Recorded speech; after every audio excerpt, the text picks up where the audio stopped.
Hey, what's up everybody? In today's video, I'm going to show you how to ship electronics like this VHS player right here. I'm also going to offer two shots for you guys. I'm going to do the POV shot or point of view from up here. That way you can see what's happening with my hands and all that. And then I'm going to do the other shot right there. Specifically because I hate videos that have only one shot. They're so boring and I want to at least entertain you guys, even if you already know how to do this. So let's get to it. So what do we need first? We need your item right here. Verify that you have everything. Power cord. In this case, I'm giving them audio cables. As a pro tips, when you go to Goodwill or anywhere that you're thrifting, these cables are super cheap now because there is an abundance of them. So buy them up and just keep them, because if you add a cable, now you can say plug and play. Plug and play means somebody's gonna receive it, like your customer's gonna receive it, and then they're gonna put it up wherever they need to put it up, plug it in, put their VHS plate or VHS tape in, and ready to go. So you always want to make it as easy as possible for the customer. Two other things you're going to need. You're going to need this box right here. It's labeled 19 3/8 by 12.5 by 3 1/4. I have a bunch of these. These are not cheap because of the dimensions, but they are very worth it, and I recommend you get some if you're doing things like these electronics or board games. I'm also going to use this one from Walmart, 19 by 14 by 17. I actually have these that are not Walmart specific boxes, but I wanted to use this one because mostly everybody has a Walmart in their area, and that way you can go and get these. Again, this one's not easy to find. You have to get them either from Uline or your local boxery place, but I do recommend you get those. One other thing you're going to need, which we're going to start with right now, is bubble wrap. First, we open it up. This, if you notice, I already used saran wrap. This, or I don't know what it's called, saran wrap, but this stuff. I taped it like this already around because it holds the cables all nice and neat.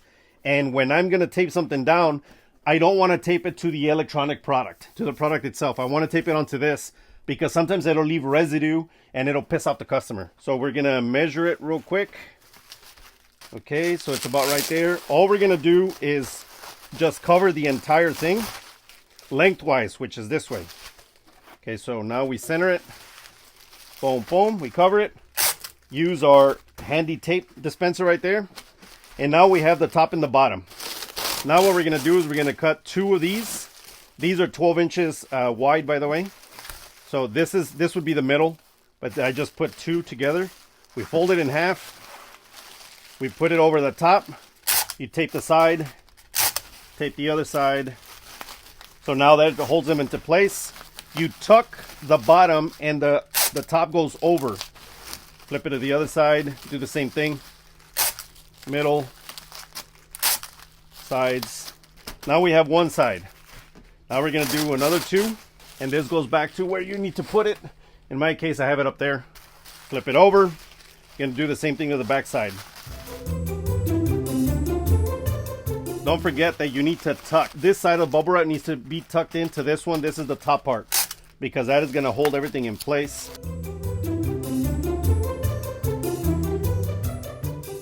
Okay, now where is the top part? The top is right there. You always need to know where the top is and where the front is. So now we are done with wrapping that like that. It's very basic, very easy. A recommendation I do have is get a Post-it or one of these. These are bigger for me because I use them all the time. Just write verified. And then today's date, 4/2/24. And then a signature. And then we're going to throw it right on top right there.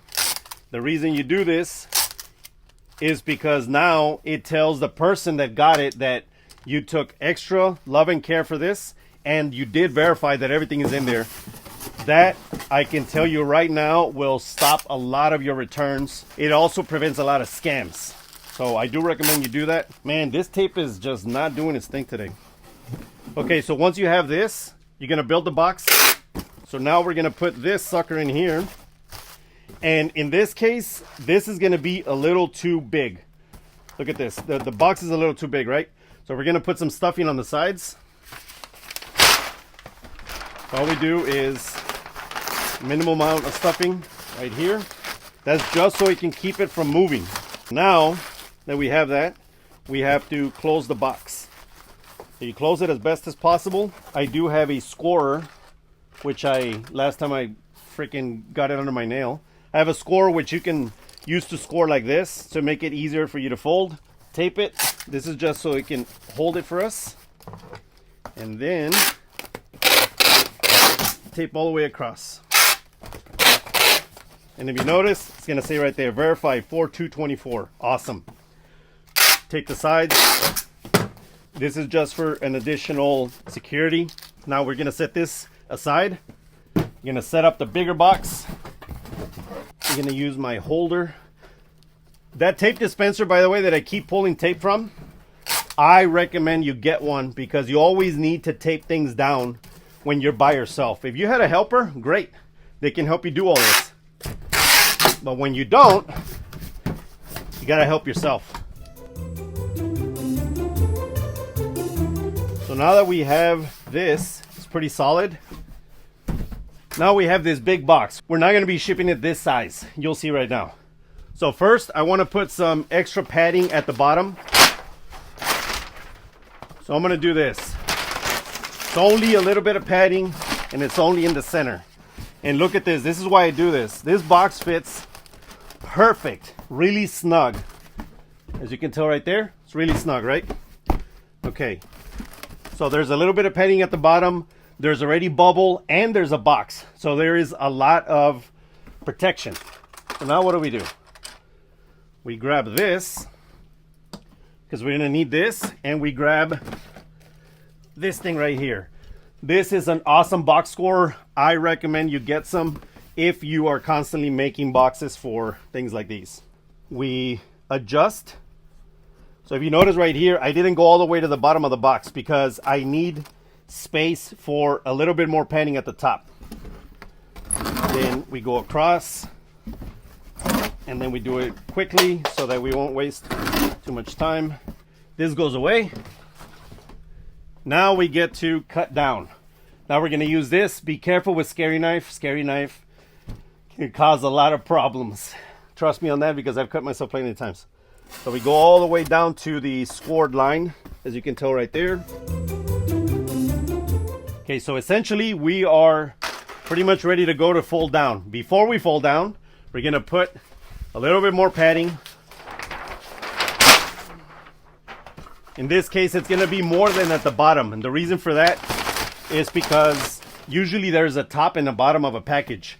When a UPS driver, USPS driver, FedEx driver, whatever, when they see it, the top gets busted up a lot more. You would think that the bottom, because of the weight that's stacked on top of it, but no. Usually the top is the one that gets busted up because they're throwing things on it or something falls on it. And the bottom usually requires less protection. So we're gonna just crumble a little paper there. Get some more. Crumble a little bit right here.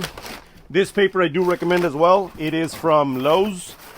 It is contractor's paper. And when you buy 4 rolls at a time, it gives you a discount. So when you buy them, buy 4 rolls at a time. Normally a box is halfway, right? Like it's a halfway point and it doesn't overlap. In this case, we're going to overlap it. And the reason for that is because we want more protection. It does add a little bit of weight. Yes, I understand. But don't worry about it. It'll be okay. So now we find the scored line. Now this we're going to have to cut because it doesn't fit. So we're just going to cut a little bit. Save these because you can always use them to stuff, to protect, do a bunch of other things. It saves you money. If you want to do this perfectly, you should measure it, score it, or write it with a marker and then cut it. I don't do that because the line's actually pretty damn straight. If you do this a bunch of times, you get used to it. You tape down the seam first. Double up on the seam.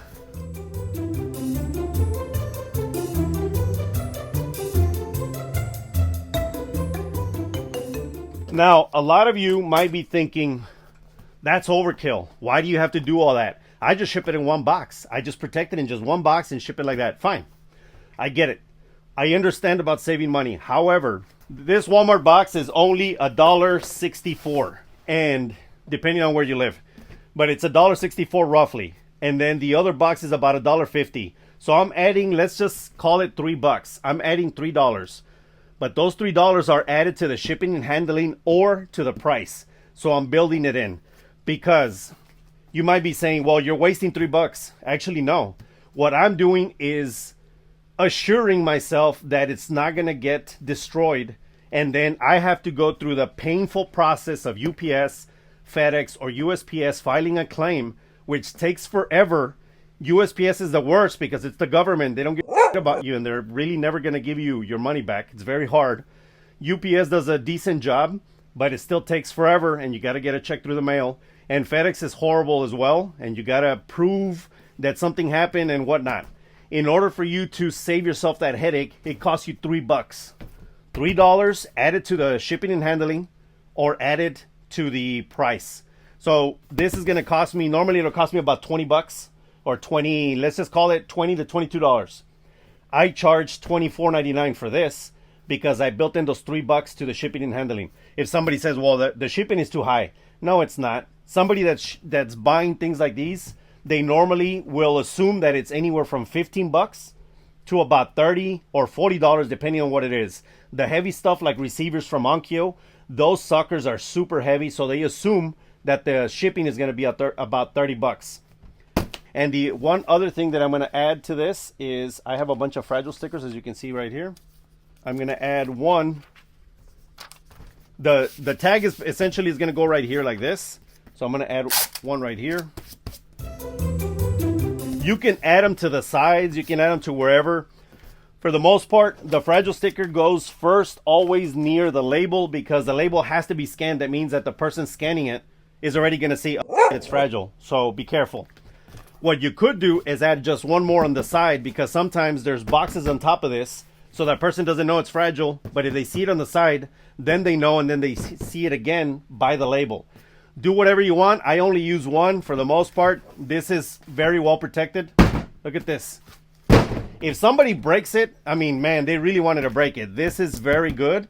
This is an easy way to ship all electronics. I know that a lot of people skip them. A lot of resellers skip electronics because I don't want to ship them. It's too hard. It's too this. It didn't even take me long. I didn't get agitated. It's very easy. All you need is medium bubble wrap, the 2 boxes. Learn how to do it quickly. The box scorer,